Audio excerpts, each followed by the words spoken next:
Assalamualaikum warahmatullahi wabarakatuh. Minasan, ohaya gozaimasu.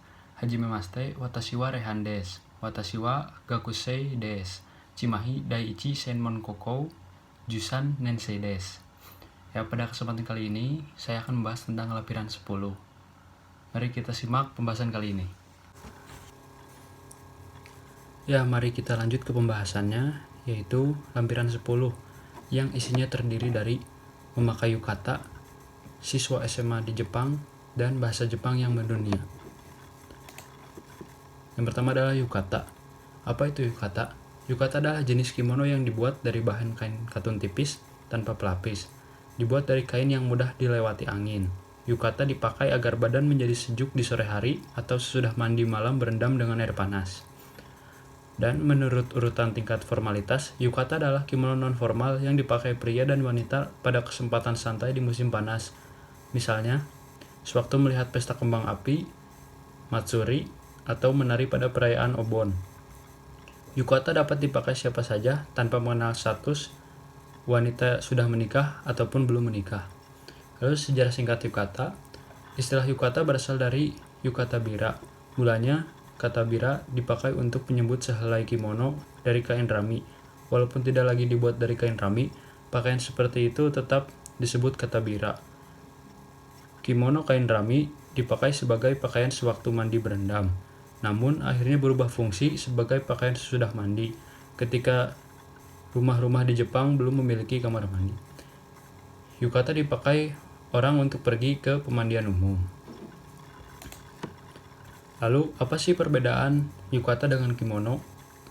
Selain kimono, Jepang juga mempunyai pakaian tradisional lainnya yang disebut yukata. Bagi orang di luar Jepang, keduanya pakaian ini sekilas memang terlihat sama, tapi ternyata tujuan penggunaannya berbeda.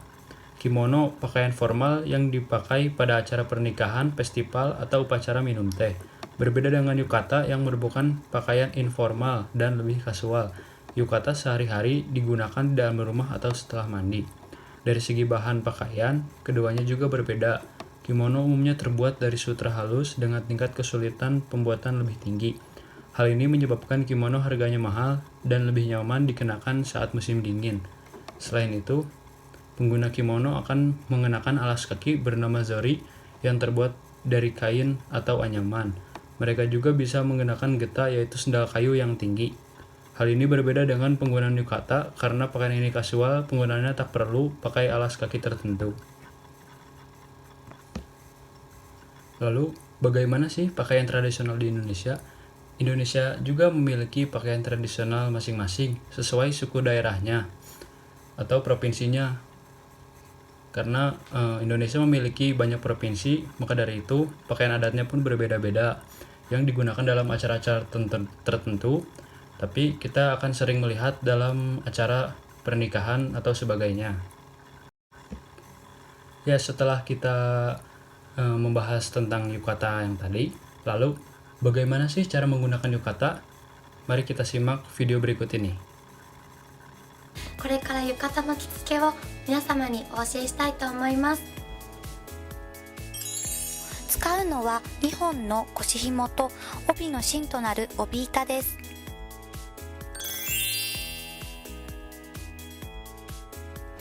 まずはじめに浴衣を羽織りましたら背中心を合わせたいと思います。襟にある縫い目の部分を両端合わせていただいて、指先を持ちます。指先と後ろの背中心を前に引いて背中にまっすぐになるようにいたします。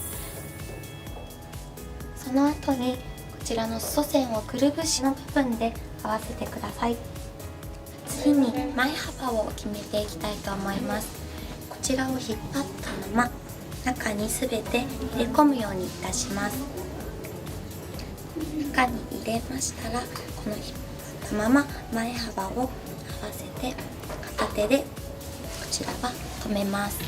次に紐の真ん中の部分を腰に当て、後ろで腰紐を交差させます。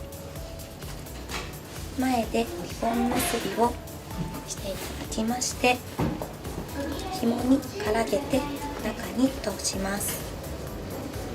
では次におはしょりをきれいにしていきます。左手を目圧口から手を入れていただきまして、1、2、3回引っ張っていただきます。その後に後ろのおはしょりをきれいにいたします。もう1本腰紐を入れていきます。こちらは苦しくない程度に引っ張っていただきます。こちらまで止めましたら、また後ろを引っ張っていただいて、だいたい拳1つ分くらいレモンが抜けるようにいたします。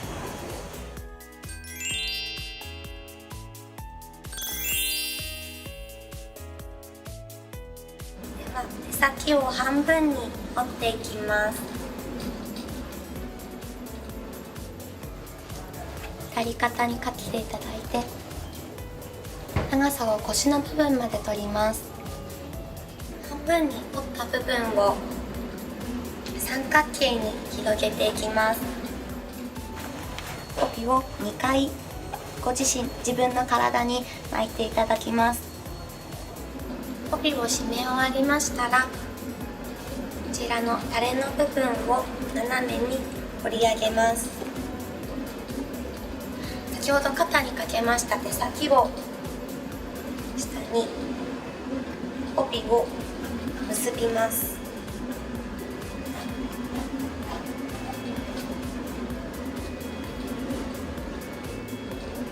次にだいたいウエストの分ぐらいでお羽を取りましたら、中に留めて入れ込んでいきます。真ん中に谷を作りまして、端を山に出します。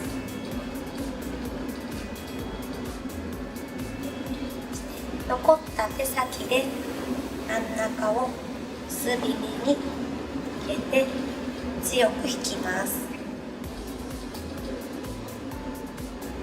残った手先は丸めていただき、首の下にしまって土台を作ります。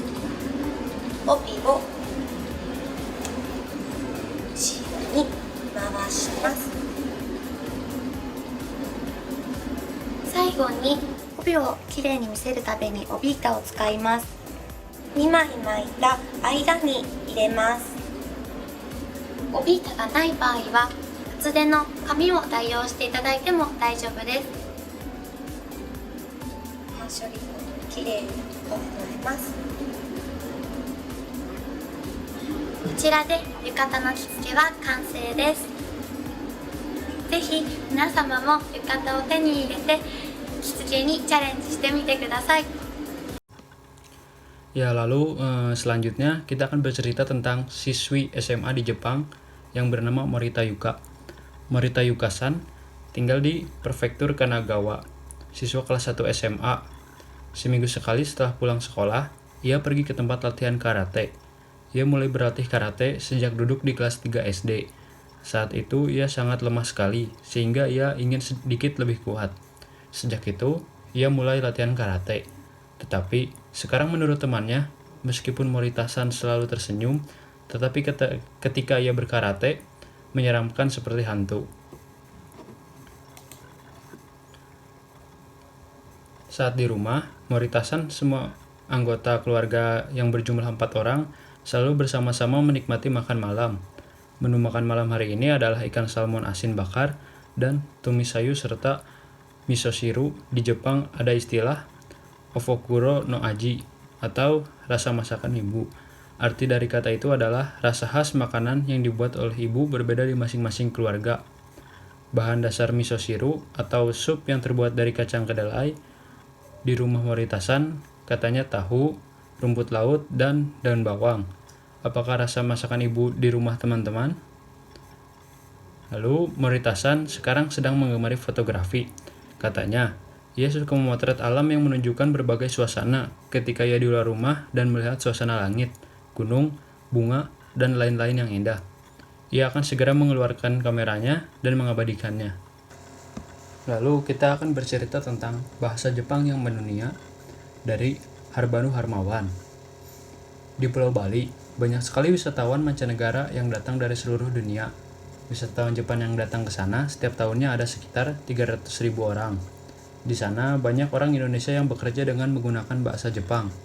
Harbanu Harmawan adalah salah seorang di antaranya. Harbanusan adalah seorang dokter. Dia bekerja di Rumah Sakit Sangla milik pemerintah yang ada di kota Denpasar sebagai pusat kota di Bali. Orang asing atau wisatawan sering datang ke sana sebagai pasiennya. Ia memeriksa pasien orang Jepang dengan menggunakan bahasa Jepang. Saya ingin pasien Jepang, saya harus merasa nyaman berobat dengan saya, kata Harbanusan. Selain menjadi dokter, Harbanusan juga memiliki kegemaran yaitu judo. Sejak usia 15 tahun, ia berlatih di dojo. Ia berlatih setiap pekan pada hari Minggu. Di dojo tempat ia berlatih, Harbanusan yang paling kuat. Harbanusan menyukai bahasa dan budaya Jepang yang berawal dari judo. Dalam judo banyak digunakan kosakata bahasa Jepang, sehingga dapat belajar bahasa Jepang dari sana. Menurut Harbanusan, ia menyukai film dan komik Jepang, khususnya film Akira Kurosawa. Ia dapat belajar bahasa Jepang dari film dan komik. Dari cerita tersebut, mungkin kita dapat simpulkan bahwa pentingnya belajar bahasa asing apabila kita dengan contoh Harbanusan yang bekerja di Pulau Bali yang terdapat banyak wisatawan mancanegara dari Jepang contohnya. Ya mungkin sekian dari saya. Mohon maaf apabila ada kesalahan.